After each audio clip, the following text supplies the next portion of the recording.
One of the most significant stories was in the first 2 weeks within arriving, we met a family. The LDS was our last name. People in Mexico have two last names. And they were a really great family. We were teaching just this mother and the three children.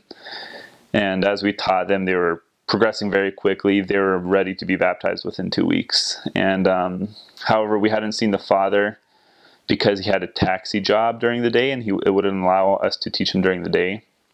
But we finally met him like a week after meeting the rest of the family, and we began to teach him, and he wanted to be baptized immediately. And normally within the mission, it's a general rule that nobody can be baptized with less than 2 weeks, which is pretty quick already. But the family wanted to be baptized so bad that the mission president gave us special permission to baptize. Well, the rest of the mother and her children had been learning for 2 weeks, but the father had only been learning for 1 week. But we were allowed to baptize them within that 2-week period. And to this day, they're still active. They all have church, well, the mother and the father have church callings. The father, I'm not sure what his calling is recently, but last time I checked, it was, he was, I think, president of the priesthood.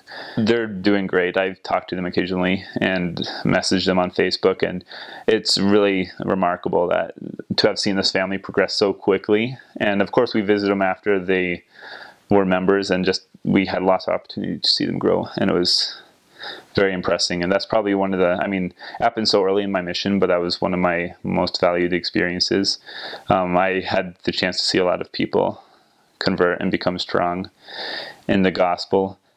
I remember there was this one lady we were teaching who we noticed that her husband and her son were both members, but she and her daughter were not members. And so we were going over, and the husband and her son were both inactive.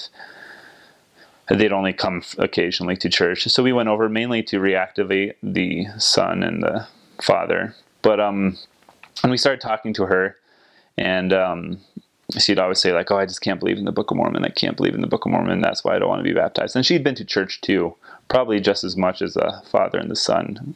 So it was frustrating that she didn't want to be baptized. But there's a lot of people who like that, who go for a long time and just never baptize and take the final step.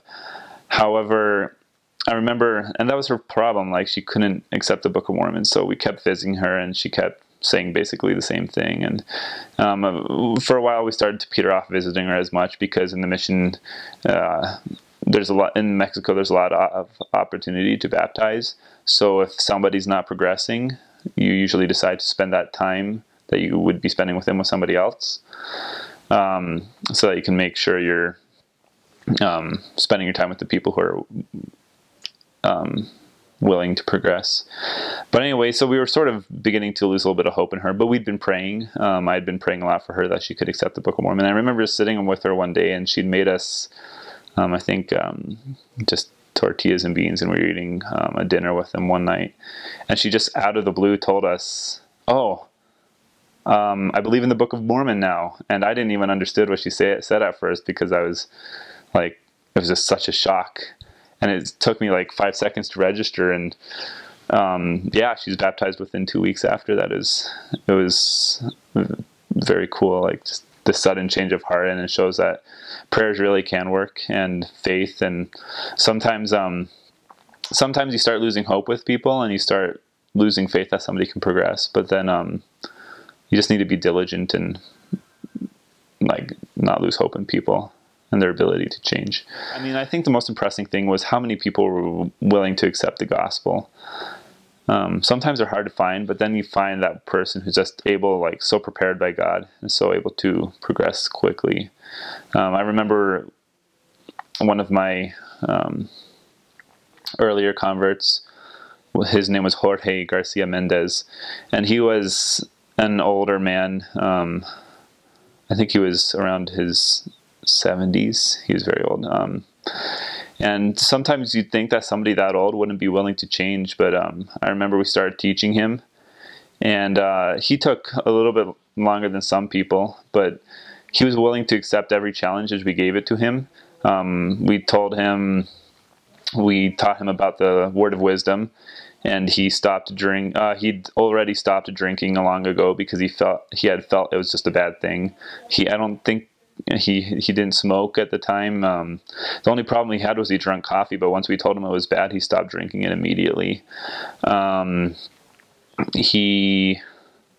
We taught him about church attendance, and he just started attending church all the time. The only thing that impeded him from progressing was he wanted to know more, and not that he didn't believe it, he just felt like he needed to be more literate in the scriptures, I guess, especially the Book of Mormon.